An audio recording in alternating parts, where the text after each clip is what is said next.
They once called it a forgotten land, a place of dust and despair, lost in the heart of West Africa.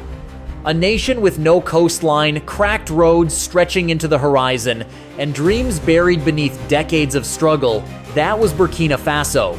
But something has changed. In less than 3 years, the country has surged forward, rising faster than anyone imagined, brick by brick, dream by dream. At the center of this transformation is Captain Ibrahim Traoré, a young leader who came to power at the end of 2022. He did not seek glory in speeches or applause. He came with a vision clear and unwavering that Burkina Faso could stand tall, independent, and proud. Instead of relying on foreign powers or waiting for aid, Traoré focused on action. In a short span, his government launched 25 major projects that have not only reshaped Burkina Faso, but stunned the world. One of the first symbols of this renewal took to the skies in October 2024, when Air Burkina returned to flight. A brand new 190-seat aircraft painted in the national colors lifted off from Ouagadougou International Airport, reconnecting the nation to Dakar and Bamako. Quietly acquired for $19 million through deals with China, this wasn't just a commercial flight, it was a message. Burkina Faso was back, and it was moving forward on its own terms. Far from the runways, in the dry, sun-baked lands of the south, a cashew factory is now humming with life. Burkina Faso, one of West Africa's top cashew producers, had long exported raw nuts, losing most of the profits. That changed when a modern processing plant was built, expected to create 20,000 direct and up to 50,000 indirect jobs.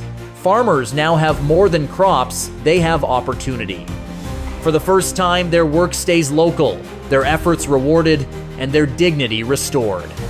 Financial independence followed with the launch of the Postal Bank of Burkina Faso in October 2024. First proposed in 1988, it only became reality under Traoré's leadership.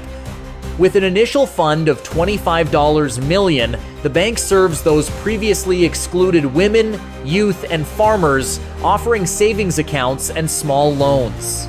For many, this bank isn't just about money. It's about being seen, being supported, and being able to dream. The textile industry is experiencing its own renaissance. With new factories producing school uniforms, legal robes, and military garments from locally woven Faso-Dan Fani fabric, Traoré banned secondhand clothing imports and European-style courtroom wigs. This wasn't just economic reform, it was cultural reclamation, a movement to wear national pride, thread by thread. In Bobo Dioulasso, the international airport once left behind is undergoing a massive upgrade. With 80 billion CFA francs invested, the project includes a new terminal, upgraded runways, and infrastructure to support 1.5 million passengers annually.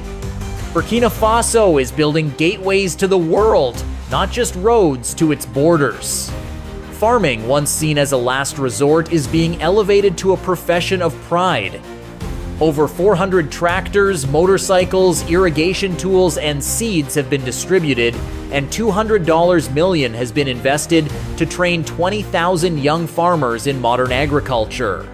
Floating farms and aquaculture are part of the vision, a future where agriculture fuels prosperity, not just subsistence.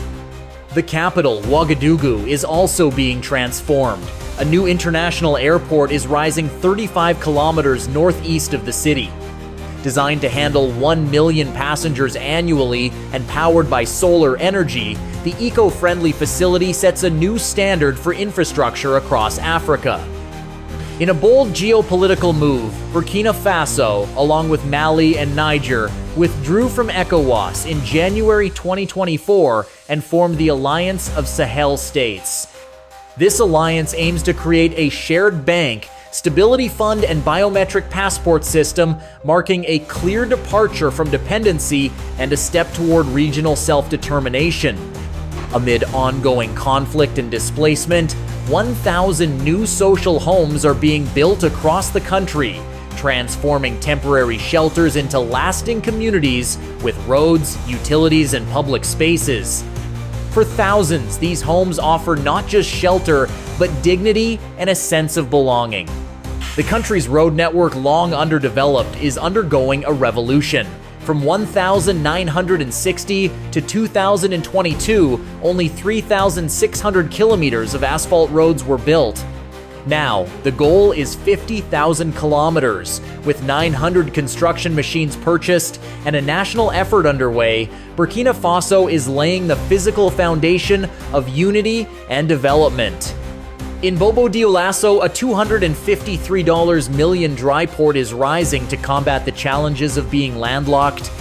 Designed to streamline trade and reduce dependency on foreign ports, it is a powerful testament to how vision can overcome geography. Education is undergoing its own revolution. As of June 2024, all education from primary school to university is now free. Over 250 schools in conflict zones have reopened, with dozens of new schools, training centers, and university lecture halls under construction. The curriculum now focuses on practical skills, national pride, and identity. Fuel independence came with the purchase of the Tema oil port in Ghana for $70 million. Burkina Faso also built a massive domestic fuel storage facility, ending years of price spikes and foreign dependency. Today, fuel is not just a commodity, it's a symbol of sovereignty. Electricity access is next. In July 2023, Burkina Faso signed a $4 billion deal with Rosatom to build a nuclear power plant by 2030, aiming to electrify 90% of urban and 50% of rural areas. Trained by Russian engineers, local workers are now part of this historic energy transition. History, too, is being honored. The site where revolutionary leader Thomas Sankara was assassinated is now home to a memorial complex with an 87-meter tower. Designed by Francis Carré, it stands as a promise to carry Sankara's dream of a self-reliant Africa forward. In Bobo Dioulasso, Burkina Faso's first geriatric hospital is under construction, ensuring the elderly receive the care they deserve. Over 95,000 retirees are now receiving free health checks, medicine, and social support. This initiative sends a clear message: no citizen is left behind. The construction boom is fueled by local resources. In May 2025, the Shanglongo cement plant opened in central Burkina Faso, producing 10,000 tons daily using renewable energy and employing thousands.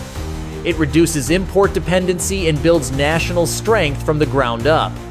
In the capital, a locally designed electric car named Italo has hit the roads. Created by Burkinabe engineers, it features solar charging, GPS, and 330 km of range. More than just a vehicle, Italo is a statement. Burkina Faso is no longer just a consumer, it is a creator. The Faso Railway is under construction, a nationwide system to connect provinces and regions, cut transportation costs, and link agricultural and mining centers to markets. This isn't just about steel tracks, it's about uniting a country through movement. Water and sanitation, long neglected, are being prioritized. With $48 million from the African Development Bank, Burkina Faso is drilling wells, building water systems, and constructing thousands of household toilets. This investment brings dignity and health to over 500,000 people. The 4th of August Stadium, a historic site tied to the 1983 revolution, is being fully renovated into a 35,000-seat modern arena. More than a sports facility, it's a cultural landmark restored to inspire a new generation. Burkina Faso's gold no longer leaves unrefined. With 2 nationalized mines and a new refinery that processes 150 tons annually, the country now keeps its wealth at home, creating 5,000 new jobs and strengthening economic sovereignty. Healthcare access is also expanding. New university hospitals in Banfora and Kaya, mobile clinics, intensive care units, and dozens of community health centers are being built to bring care closer to the people. No longer must the sick travel far or suffer in silence. In just a few years, Burkina Faso has rewritten its story. These 25 projects are not miracles. They are the result of vision, strategy, and the relentless will of a people who refuse to give up. From airplanes to gold refineries, from cashew plants to nuclear dreams, this nation is rising on its own terms, with its own hands.